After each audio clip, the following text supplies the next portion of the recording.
A 45 kilómetros de Albacete, ocupando lo que antiguamente debió ser una vaguada, se encuentra este pequeño pero atractivo pueblo de nombre Fuensanta. Forma parte de las 7 poblaciones que componen la comarca denominada La Mancha del Júcar. Al norte, muy cercana, tiene a Villalgordo del Júcar. Al este y oeste, respectivamente, sus referencias más cercanas son La Roda y Tarazona de la Mancha, y al sur, un poco más alejada, Montalbos.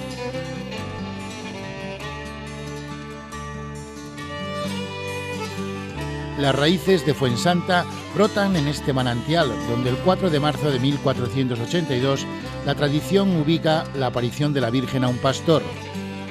A partir de esta fuente santa, cuya contracción daría nombre al pueblo, se construiría la ermita. A continuación, a finales del siglo XVI, vendrían los frailes trinitarios que, partiendo de la ermita, levantarían el convento alrededor del cual se fue creando el pueblo. Es por estas fechas cuando esta población, de aproximadamente unos 500 habitantes, se segrega de La Roda, convirtiéndose en villa. Hoy Fuensanta es una población de indudable atractivo histórico-artístico, cuya economía sigue basándose en la agricultura del viñedo y el olivar. Su principal industria es una arenera en las afueras de la localidad. Un reducido número de pequeñas empresas de la construcción ofrecen una cierta actividad en este sector. De escaso perfil industrial, Fuensanta quiere abrir su futuro al turismo rural. El cercano río Júcar, a poco más de 1 kilómetro de esta localidad, convierte este lugar en un paraje idóneo para disfrutar de todos los encantos de la naturaleza.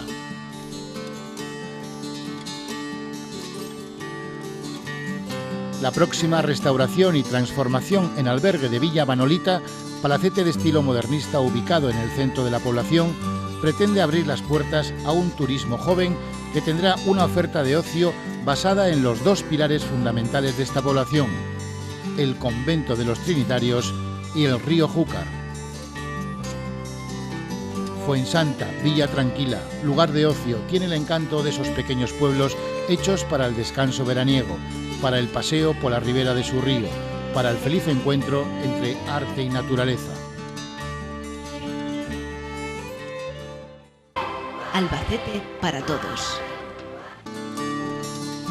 La primera sensación cuando se entra en Fuensanta es la de sosiego. Una cierta quietud rodea el ambiente de este pequeño pueblo donde el tiempo parece caminar más lentamente. Su calle principal nos lleva inevitablemente a ese bello rincón que es plaza y es paseo, donde se concentra toda la actividad de esta población.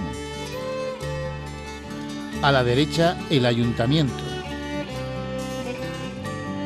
Pegado a este, medio escondido entre robustos olmos, el convento de los Trinitarios. En su eje central, presidiendo el hermoso paseo de plataneros, la cruz del Humilladero.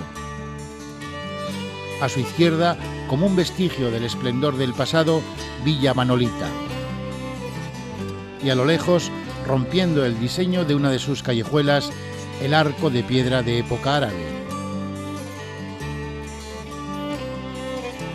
Todo está en un puño, cercano, como sus gentes, que hoy han salido a comprar a este mínimo mercadillo, y es que los fuensanteños necesitan poco más. Tras haber sufrido una fuerte migración desde los años 60, hoy Fuensanta es un núcleo de población con un reducido número de habitantes que comienza a experimentar un pequeño repunte.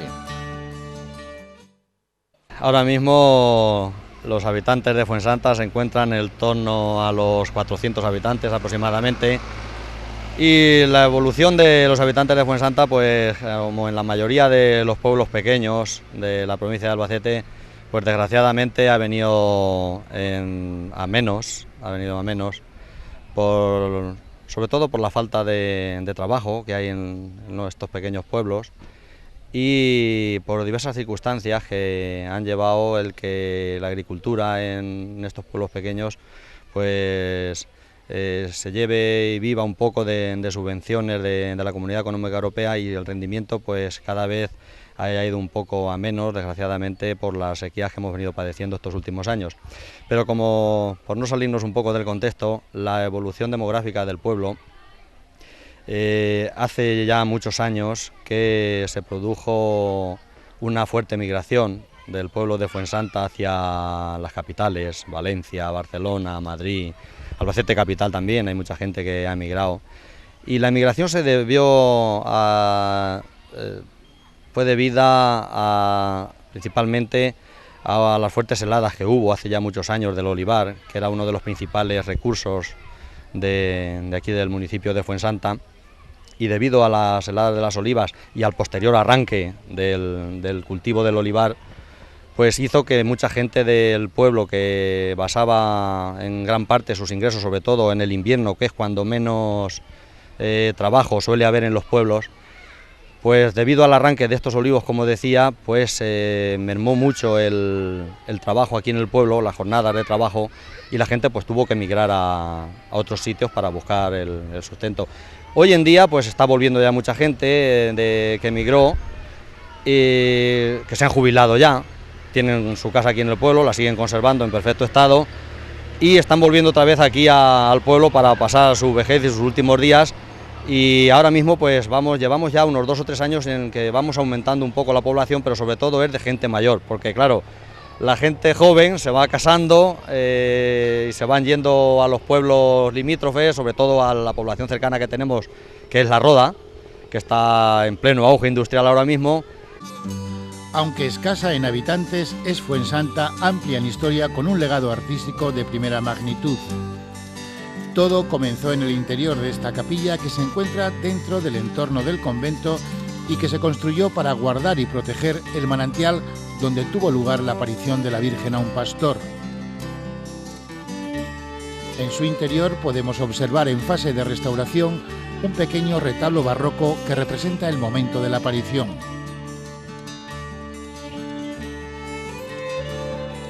El agua del pozo no para de manar. Un motor sube el agua a los 2 caños adosados a una de las paredes del exterior. El resto va saliendo por otro que surte de agua al lavadero municipal a las espaldas del convento. Cuentan quienes saben que este agua es muy saludable para el hígado y para el riñón. La llegada de los frailes trinitarios en 1561 representó el punto de partida de esta comunidad, que se fue desarrollando a partir de su fuente santa. Pues vamos, la historia de Fuensanta se concreta prácticamente en la historia del propio monasterio que vamos a visitar a continuación, porque Fuensanta es un municipio que se creó precisamente al amparo de este convento que iniciaron aquí los frailes trinitarios el año 1561. Al amparo del monasterio se fue construyendo paulatinamente un caserío hasta el último tercio del siglo XVII, que ya con 500 o 600 habitantes consiguió independizarse de La Roda, de donde dependía, y que por eso tenemos un término municipal muy reducido, porque somos una segregación del término municipal de La Roda. Y desde esa fecha pues ya ha sido villa completamente independiente, como un pueblo más antiguamente de la provincia de lo que era Cuenca, después ya provincia de Albacete, al crearse esta provincia, y así seguimos hasta ahora. La presencia de la Orden Trinitaria en Fuensanta duró hasta el año 1835, cuando las leyes de desamortización obligaron a los frailes a abandonarlo. Detrás dejaban un convento con un importante legado artístico.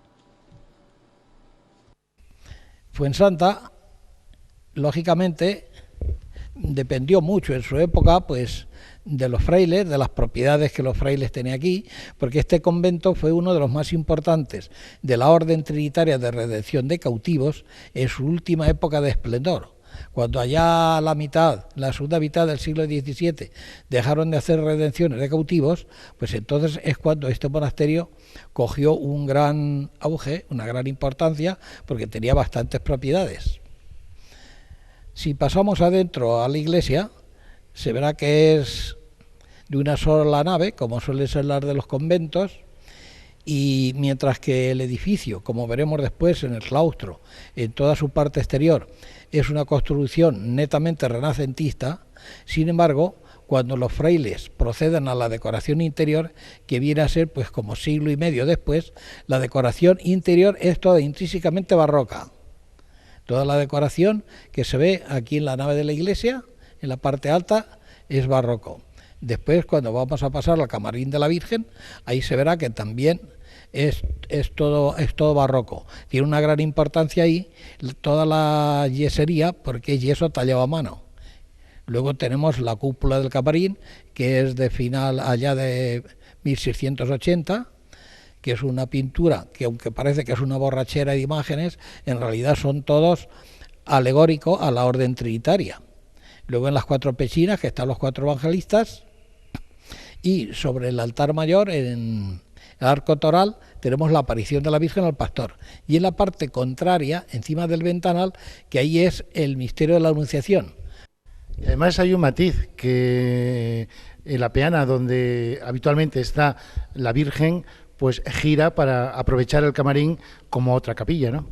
Sí, claro, es que de siempre había hoy quien encarga una misa a la Virgen, que es más reducido de público, además, entonces se gira la imagen y la misa se celebra en su camarín. Como tiene dimensiones, bueno, pues ahí caben 100 o 150 personas perfectamente. Dentro de la misma iglesia se descubrió al restaurarla hace 3 años un curioso pórtico con 3 arcos diferentes. 2 de ellos pueden observarse en el interior. El primero es un arco carpanel que sujeta la edificación y un segundo que podemos observar en piedra de sillería totalmente adintelado. El tercer arco, de un gótico de transición, puede observarse en el exterior. Esta entrada con 3 arcos era llamada la Puerta del Sol porque daba al mediodía y servía para comunicar el interior de la antigua ermita con la joya del convento, el claustro. El claustro, lo que más admira en general es, como podemos ver aquí ahora en sus perspectivas, es la gran magnitud que tiene, porque de cada uno de sus lados mide 33 metros. Hay algunos trinitarios que asociaban esas medidas a la edad de Cristo.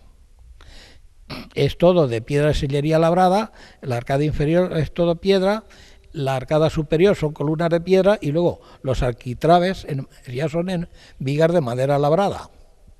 Pero es muy curioso, y sobre todo por la amplitud que tiene. Luego la parte del claustro, todo el piso es de canto rodado, unas partes que están restauradas ahora y otras partes que es antiguo, es primitivo. Este edificio se declaró monumento histórico artístico de carácter nacional en el mes de diciembre del año 1973. ¿Este es el claustro más grande que hay en la provincia de Albacete, quizá?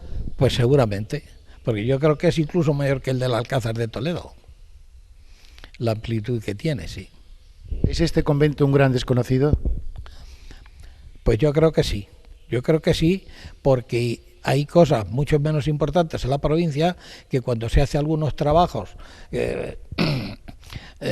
bien fotográficos, bien de información, resulta que aparecen cosas más insignificantes que estas y estas no aparecen.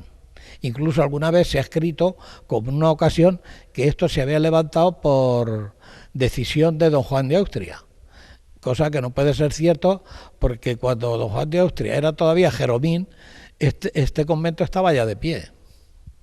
O sea que este es un claustro desconocido y magnífico, una verdadera joya, ¿no? La gente se admira.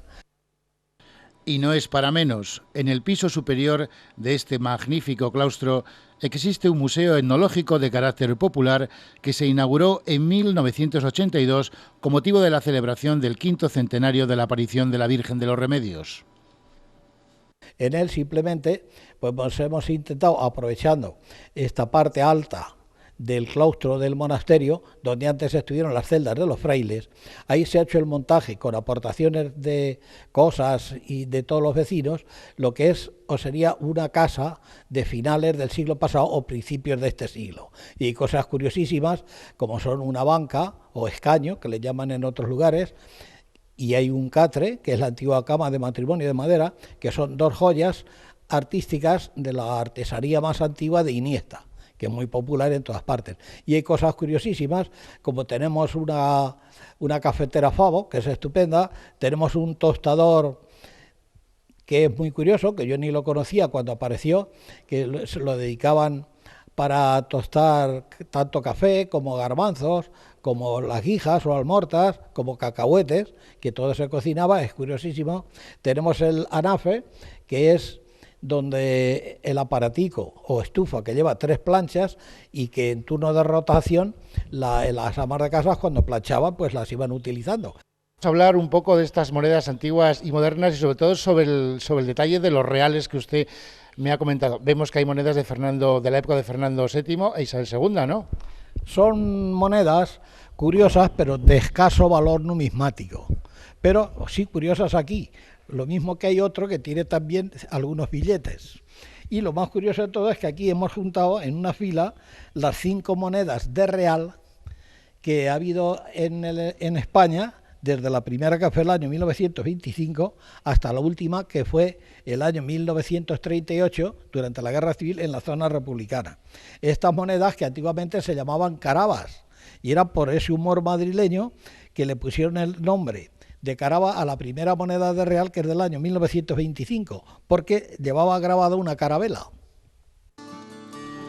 No podemos abandonar este convento sin enseñarles esta espectacular balanza del 1647. Era habitual por esta época pedirle favores a la Virgen para la curación de alguna enfermedad propia o la de algún familiar, o para que la cosecha fuera buena ese año. Si el familiar sanaba o la cosecha salía adelante, quien había pedido la gracia a la Virgen se pesaba en una de estas balanzas y en la otra ponía el ofrecimiento en trigo, patatas o especias hasta que se nivelaba. El producto de la promesa era vaciado en estas cavidades llamadas atrapos y ofrecidas así a la Virgen. Muchas cosas nos quedan aún por descubrir en Fuensanta. Una de ellas viene por la senda de la gastronomía. La Asociación de Amas de Casa de Fuensanta nos han preparado un suculento y delicioso plato muy típico de la zona y también muy desconocido. Tomen buena nota de este mojote de guijas y no se arrepentirán. Veamos cuáles son sus ingredientes y cómo se elabora. Lleva guijas, patata, huevo, bacalao, ajo, aceite y pimentón y tomate. Lo de las guijas, ¿cómo son las guijas? Es una legumbre parecida a la lenteja, a la judía, así, eso es. Bien, ¿cómo lo elabora usted?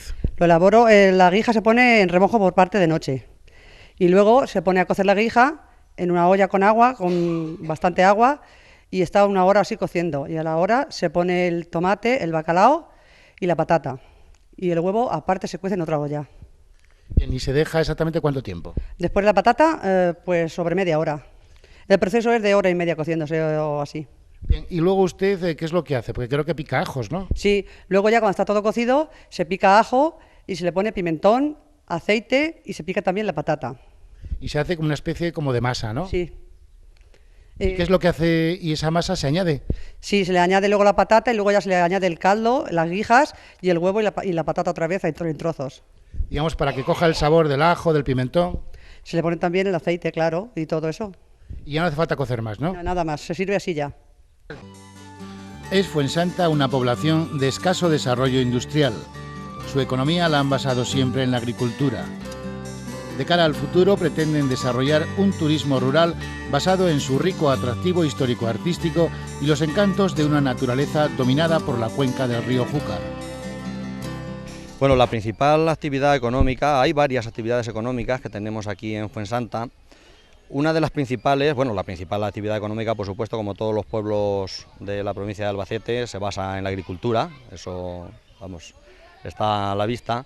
Y luego después, pues aparte de la agricultura, que hoy en día también pues se está modernizando un poco con riego y y todos los aspectos que conllevan el que se le vaya haciendo que sea un poquitín más productiva. Y aparte de la agricultura, pues tenemos también unas graveras, unas extracciones de áridos que tienen empleada gente de aquí de Fuensanta en su mayoría. Los tenemos ahí en la misma entrada del pueblo, en la carretera que va comarcal, que va de La Roda a Tarazona. Y como decía antes, que se está arreglando la mayoría de las casas de aquí de Fuensanta, las están arreglando gente que viven fuera y que vienen a pasar muchos días del año aquí, sobre todo en épocas estivales y fines de semana, pues se está arreglando, las están haciendo prácticamente nuevas. Además no hay nada más que ver el entorno del pueblo y contemplar sus calles, de que el pueblo ahora mismo pues está nuevo prácticamente. Esa es otra fuente de ingresos de la economía de aquí de Fuensanta. Otra fuente de ingresos importante de aquí del pueblo, por supuesto, es el turismo. Nos visita mucha gente, puesto que el pueblo está en un enclave muy bueno, porque lo tenemos a 35 kilómetros de Albacete capital, y por la autovía pues prácticamente son 20 minutos de camino desde Albacete capital aquí. Las vías de comunicación están estupendas, las carreteras están nuevas. Otro proyecto importante que creo que va a ser es que vamos a llevar a cabo la rehabilitación de Villa Manolita, una casa que tenemos aquí frente a nosotros y que queremos convertir en un albergue juvenil para meterlo dentro de la red de albergues de Castilla-La Mancha, para que con ello pues nos puedan visitar pues mayoritariamente gente de estudiantes que creo vengan de todos los puntos de España, sobre todo de Castilla-La Mancha, por supuesto, que va a ser donde más se va a promocionar, y que eso pensamos que va a ser una fuente de ingreso bastante importante para el pueblo y que de alguna manera pues va a llenar el vacío que hay en el pueblo de toda esa gente que está fuera de Fuensanta. Es un proyecto muy ambicioso que nos va a costar bastante dinero, es un proyecto que nos cuesta alrededor de los 46-48 millones de pesetas, de los cuales ya tenemos dos subvenciones concedidas, vía Proder y vía Diputación. Tenemos una subvención ya entre las dos instituciones de unos 26 millones de pesetas, y que, bueno, pues el albergue va a conllevar el que, como decía antes, que nos visite mucha gente joven, que es lo que nos hace falta en Fuensanta. Y también otra de las cosas que vamos a tratar de potenciar y que tenemos en proyecto es el fomentar las visitas a la ribera o a la cuenca del río Júcar, a un paraje denominado que nosotros llamamos el paraje de Quitapellejos, que es un entorno fabuloso con mucho pinar y bueno, con un puente de madera que creo que es único por aquí, sobre todo en la provincia de Albacete seguro que es único, pero que por aquí en el entorno y que tiene una belleza extraordinaria.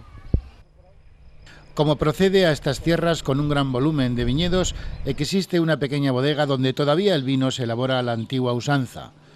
Resulta significativo que los caldos de esta zona sean comprados en su totalidad por productores de La Rioja y de Jumilla.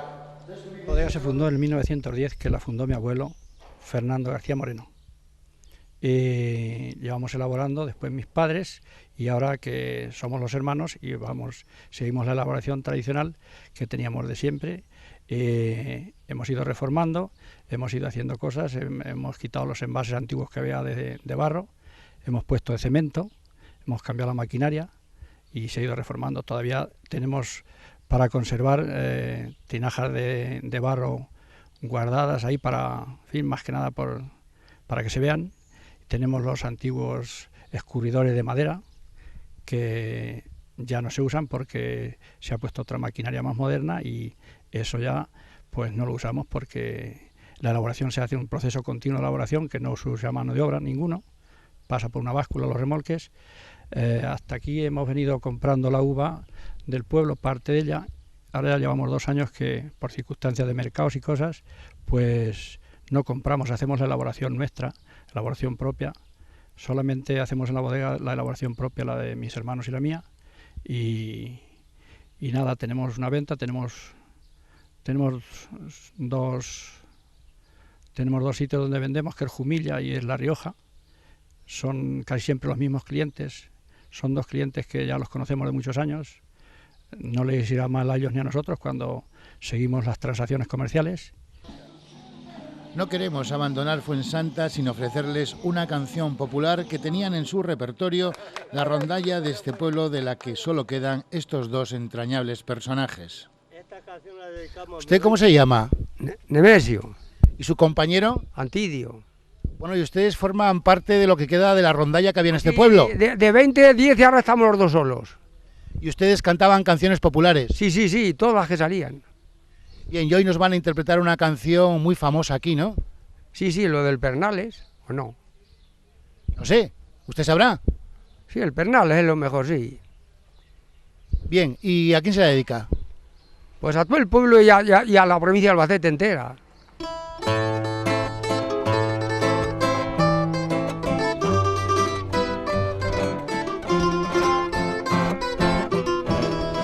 Provincia que de Albacete, en la sierra de Alcaraz, mataron que al Pernales, también al niño el Arán. Destino que fue el suyo, y al conocer que aquellas tierras, cuando le preguntan al guarda cuál es el camino que va a la sierra,